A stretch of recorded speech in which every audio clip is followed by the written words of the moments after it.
Hi guys, welcome back to my channel. In today's video, we'll be solving problems on resultant force and resolution of forces. Also, we'll be looking at the concept of moment and a few problems on that. Now, before we get into it, do check my previous videos. The link will be in the description. I've explained the basics of civil engineering. And if you haven't subscribed to this channel, please make sure that you hit that subscribe button and turn on the notification to stay updated. I upload daily videos on a few engineering subjects and also planning to upload other subjects in the coming videos. Okay, now let's get into it.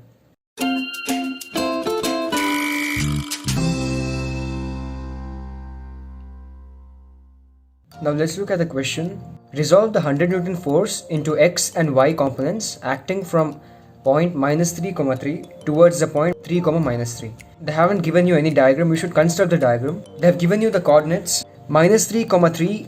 This comes in the second quadrant as x is negative and y is positive, and 3, -3 comes in the fourth quadrant as x is positive and y is negative.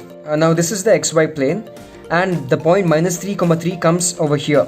This is 3 and this is -3. The point -3, 3 comes over here, and towards the point 3, -3. 3, -3 comes over here. 3, -3.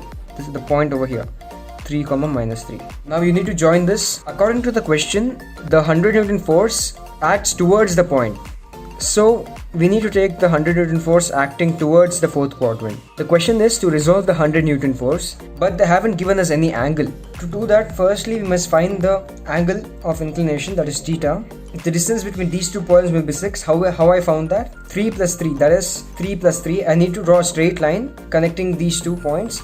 So 3 plus 3 will be 6. I wrote it here. And the distance between these 2 points will also be 6 units. We can find theta by applying trigonometric properties.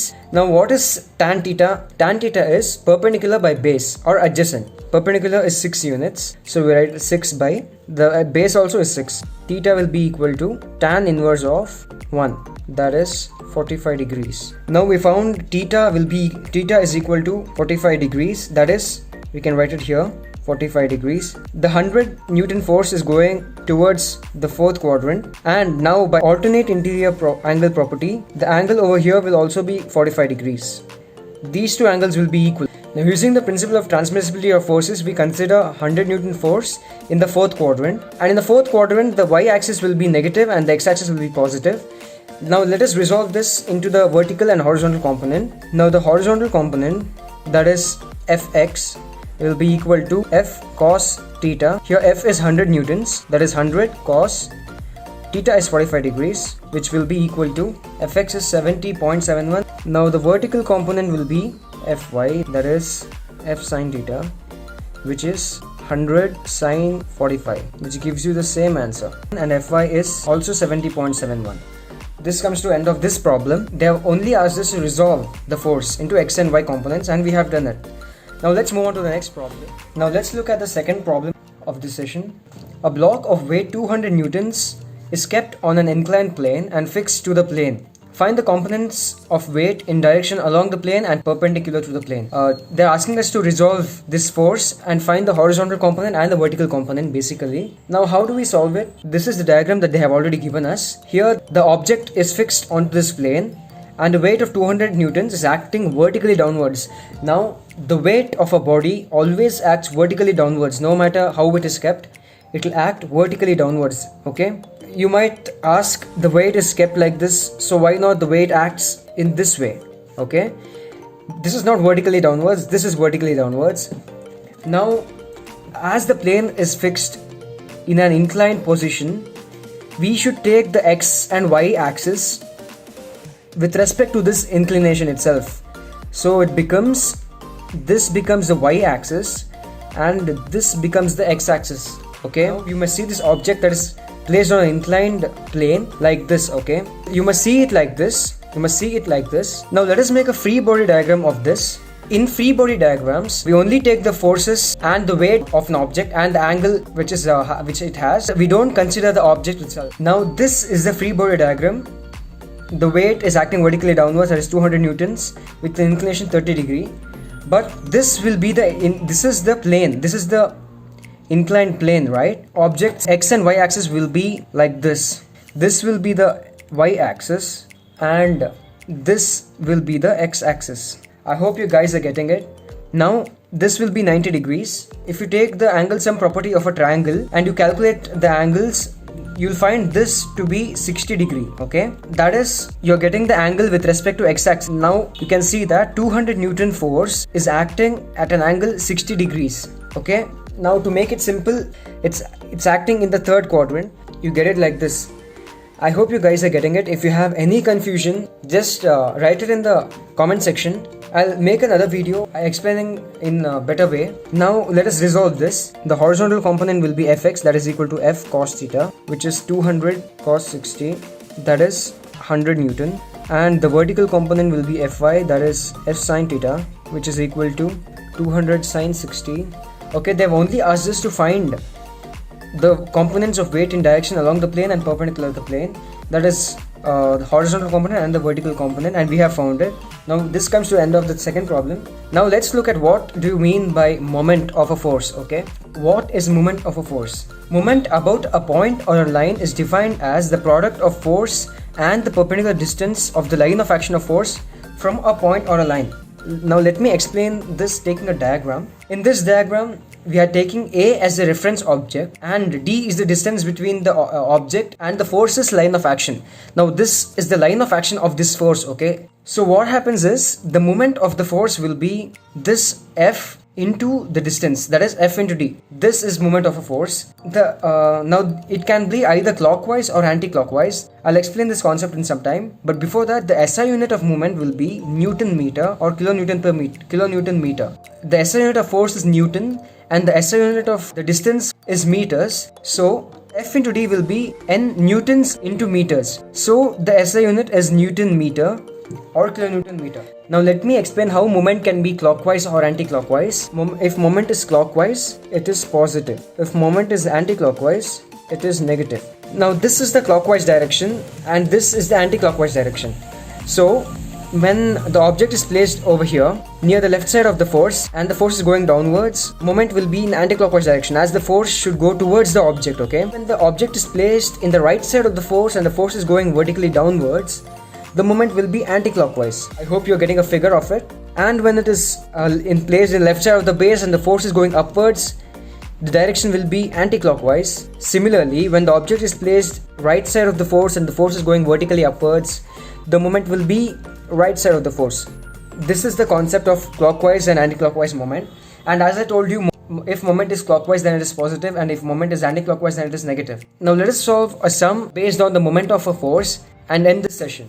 Now let us see a problem based on the moment of force. It's asking us to find moment at all points, and they've given that all the boxes are 1 meter square. So all of these will be 1 meter each. Now we must find moment at point A, point B and point C, and the forces are 30 Newton, 20 Newton and 25 Newton force. We must find the moment of all these forces with respect to all these points. Now there is a characteristic of moment that tells you the moment of a force acting along the point of reference will always be 0. Okay, here the line of action of force will be directly corresponding the point A. That is the reason the moment is 0 for 20 Newton. We must start away by considering any one of these points. I'll start by considering point A. Now let us find the moment of force 30 Newton for point A. For 30 Newton force, the distance between point A and the force will be 2 meters. That is 1 meter and 2 meters. So the distance is totally 2 meters. And the direction will be anti-clockwise. So the moment with respect to A will be 2 meters into 30 Newton. That will give you 60 Newton meter. As it is anti-clockwise, we should add the negative sign. Now let us consider 20 newtons. As I told you, the moment of 20 Newton force with respect to A will be 0, as the line of action of this force will be situated on the point.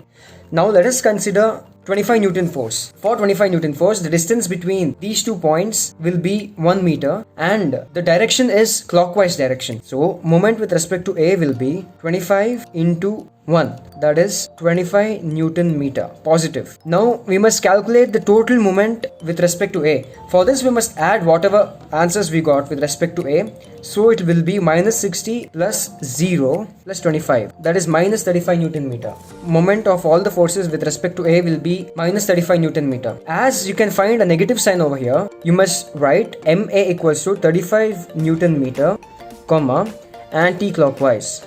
This is how you must write your answer. Now let us find the moment with respect to point B. Now in this case, the distance between point B and this force is 1 meter and direction will be in anti-clockwise direction. So the moment of force 30 newtons with respect to point B will be F into D, that is 30 Newton meter. Now we must find it with respect to 20 Newton force. See, if you get confused on how to take the moment, there's a trick. The trick is, when you rotate the force towards a reference point, it must always make a 90-degree rotation, not more, not less. For 20 Newton force, the distance between the force and the point is 3 meters and the direction is clockwise direction, right? So MB equal to 20 into 3, that is 60 Newton meter. Now we must find the moment of point B with respect to 25 newtons as well. In this case, the distance between the force and the point is 2 meters. So this distance will be 2 meters and the direction will be in anti-clockwise direction. Therefore, MB equal to minus 50 Newton meter. Here also it was in anti-clockwise direction, so we should take it as minus 30 Newton meter. Now we must calculate the total moment of point B. We must find the algebraic sum of all these three. When you find the algebraic sum, you get MB is equal to minus 20 Newton meter. And finally, we must find the moment of all these forces with respect to point C. When we do that, we get for 30 Newton force, the distance between the point and the force is 2 meters. So it will MC is equal to 30 into 2, that is 60 Newton meter. And as it is in clockwise direction, we leave it positive. For the 20 Newton force, the distance between the point C and 20 Newton force is 2 meters. And as it is in clockwise direction, 20 into 2 is 40 and we leave it positive. Now for the 25 Newton force, the distance between the 25 Newton force and the point C is 1 meter and the rotation is in anti-clockwise direction. Therefore MC is equal to 25 into 1, that is 25 Newton meter. As it is in anti-clockwise direction, we need to write the negative sign. Now we need to find the algebraic sum of all these. Therefore we get MC is equal to 60 plus 40 minus 25, that gives you 75 Newton meter. Okay. Finally, we get moment of A is equal to 35 Newton meter, that is anti-clockwise. Moment of B is equal to 20 Newton meter, anti-clockwise. And moment of C is equal to 75 Newton meter in the clockwise direction. Now this was a very simple problem. In the next video, we'll do a little complicated problem and we'll move on to the next concept. Thank you so much guys for watching this video. Hit the subscribe button and do not forget to share this with your friends. And also give me your feedback in the comment section on what you want next or what you felt about this video. That's it for today's video. Bye for now. See you in the next video.